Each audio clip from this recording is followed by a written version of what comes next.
Pasar properti kembali terbukti menjadi salah satu instrumen investasi favorit investor. Tidak hanya di Indonesia, properti di Singapura ternyata juga menjadi lokasi parkirnya aset-aset mayoritas orang kaya di Indonesia. Benarkah dalam setahun terakhir WNI berduit jumbo tengah gandrung membeli properti di negeri singa? Taipan Indonesia borong properti Singapura. Saya ulas sebelengkap untuk Anda sore hari ini. Kita lihat Taipan Indonesia, artinya orang-orang kaya raya lah ya, yang akan kita lihat untuk melakukan pembelian di Singapura. Jadi beberapa properti kita lihat memang menjadi salah satu juga lokasi favorit ya. Singapura jaraknya sangat dekat dengan Indonesia dan memang 40% pendapatan ataupun juga uang yang ada di Singapura itu justru berasal dari warga negara Indonesia. Kita lihat ini adalah pembelian properti. Kita mulai dari data ini. Ini adalah data yang memang kita kumpulkan dari Urban Redevelopment Authority dan kita lihat dari 4 negara yang memang biasanya paling rajin membeli properti di Singapura, ternyata Indonesia menjadi salah satu juga yang berkontribusi besar. Kita lihat untuk pembelian tahun 2015, kita lihat unitnya tidak terlalu banyak ya tampaknya di sini. Kita lihat hanya 8 unit loh sepanjang tahun 2015 orang Indonesia yang membeli properti di Singapura. Namun peningkatannya cukup signifikan hingga kuartal kedua tahun 2016. Kita lihat angkanya ada berapa? Yes. 30. Anda bayangkan selisihnya sangat jauh dari 8 ke 30. Berapa kali lipat? 4 kali lipat. Kita kemudian bertanya-tanya, ada momentum apa sih?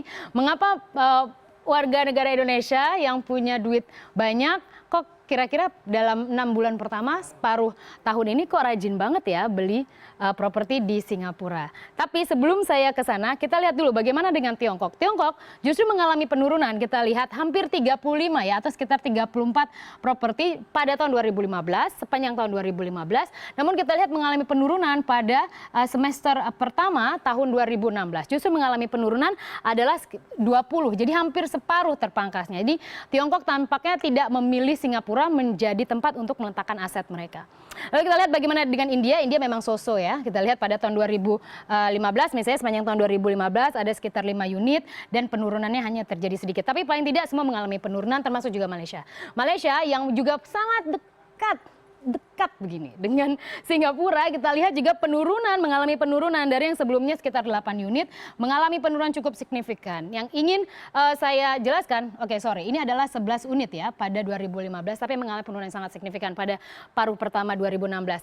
Kita lihat dari 4 negara saja yang saya bandingkan semuanya ini mengalami penurunan. Correction. Jadi mereka tidak memilih Singapura, tapi ternyata orang-orang Indonesia justru anomali, dia sendirian 4 kali lipat. Mengapa? Beberapa kajian menyebutkan ada beberapa alasan. Yang pertama adalah menjelang keterbukaan informasi finansial yang akan terjadi pada tahun 2018 nanti. Jadi warga negara Indonesia ini sudah bersiap-siap karena yang akan diusut nantinya, yang akan dibuka nantinya adalah uang dalam perbankan. Jadi adalah kekayaan aset yang ada di perbankan, bukan sektor real. Jadi properti tidak masuk. Jadi tidak akan dikejar pajak gitu loh sederhananya. Jadi ini merupakan salah satu strategi yang nggak apa-apa lah ya orang berstrategi boleh kan. Tapi memang yang menarik adalah 4 kali lipat anomalinya warga negara Indonesia. Jadi ternyata warga negara Indonesia memilih Singapura. Ada banyak tempat misalnya, tapi mungkin susah ya mau cek kita punya aset gitu. Singapura mungkin lebih dekat lah ya, hanya 1 jam kan dari Jakarta sekitar segitu. Dan tax haven man, Singapura kan tax haven. Jadi ya nggak apa-apa lah ya strategi, hanya pemerintah Indonesia harus lebih gencar lagi untuk menawarkan mereka untuk mengembalikan dananya atau mengikuti program tax amnesty. Karena mengapa tax amnesty? Karena beberapa media internasional yang saya baca, jurnal, artikel mengait-ngaitkan ini ketakutan para orang kaya tersebut untuk mengembalikan dananya ke Indonesia akibat program tax amnesty. Kalau saya pribadi menyatakan mungkin bukan hanya itu saja, keterbukaan informasi pada tahun 2018 bisa menjadi salah satu juga penyebab dan juga termasuk ini adalah termasuk juga nanti bagaimana ini saya masuk ke data ini dulu, pembelian apartemen.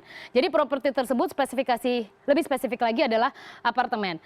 Kalau saya menganggap bahwa memang kalau memang itu dikaitkan dengan tax amnesty, tapi kalau saya lebih melihat pada yang pertama adalah mereka mengantisipasi keterbukaan informasi. Jadi keterbukaan informasi tersebut akan dimulai pada tahun 2018 dan itu diantisipasi dari sekarang.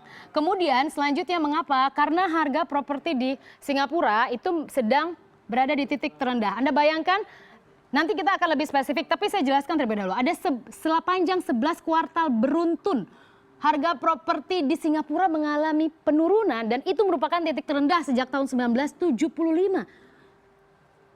Menurut para investor, orang-orang kaya di Indonesia, so it's time to buy.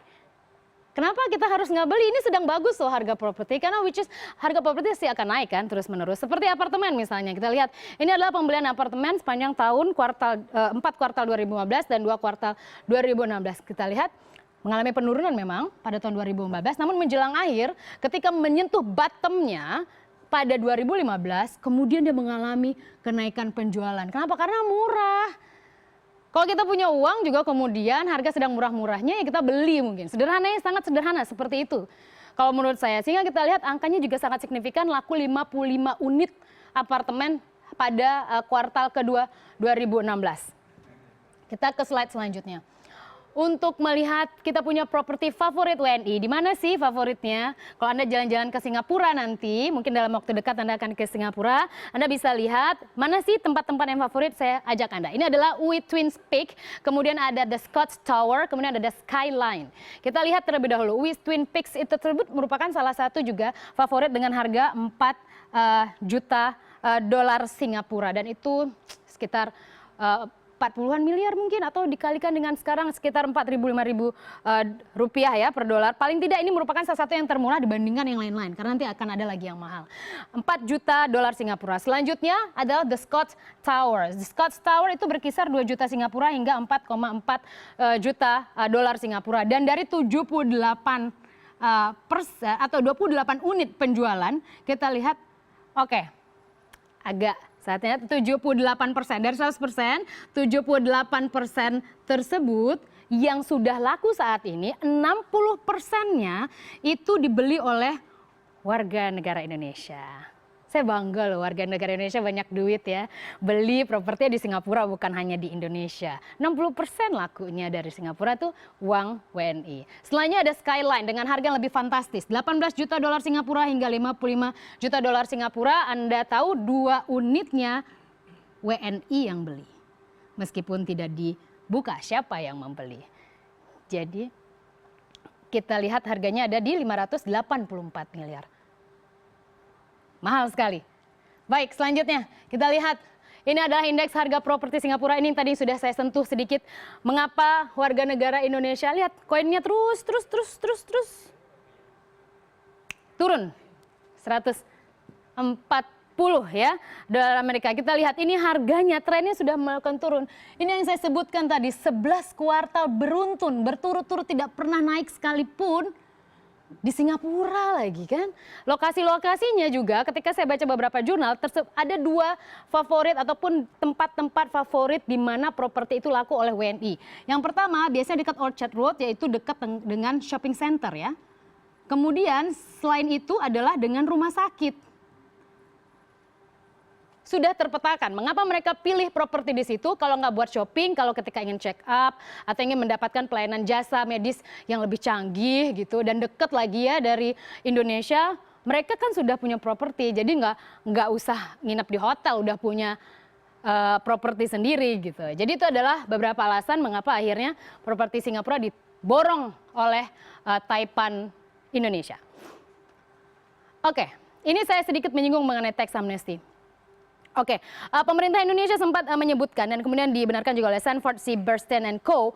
bahwa ternyata kita lihat angka 5 miliar hingga 9 miliar dolar Amerika tersebut, hal itu adalah potensi dana masuk yang berasal dari Singapura ya. Ini adalah potensi. Ini adalah potensi uang WNI yang akan masuk ke Singapura. Jadi ini potensi uang yang masuk. Kemudian kita lihat lagi menjadi 48 kalau kita rupiahkan, kita konversikan di 5 miliar dolar hingga 5 miliar dolar tersebut sekitar 48,3 triliun rupiah. Saya rasa ini bukan dolar Singapura tapi dolar Amerika, 48,3 triliun rupiah dengan 86,96 triliun rupiah. Jadi besar sekali. Itu yang saya sebutkan, 40% itu ditopang oleh uang-uang WNI yang ada di Singapura. Khawatirkah Singapura dengan program tax amnesty? Silakan Anda menjawabnya. 40% loh keberadaan finansial mereka ditopang oleh uang-uang WNI yang ada di Singapura. Dan beberapa berita terakhir belakangan kita tahu bahwa beberapa terindikasi memberikan jagalan-jagalan untuk orang-orang WNI yang ingin mengembalikan dananya mengikuti program tax amnesty di Indonesia. Meskipun dibantah, tapi bersayap loh. Bahwa mereka bilang tidak akan menghalang-halangi, tidak akan menjegal bagi WNI yang punya uang di Singapura, kemudian kembalikan dalam program tax amnesty. Tapi apabila memiliki indikasi pidana pencucian uang, Singapura akan bongkar.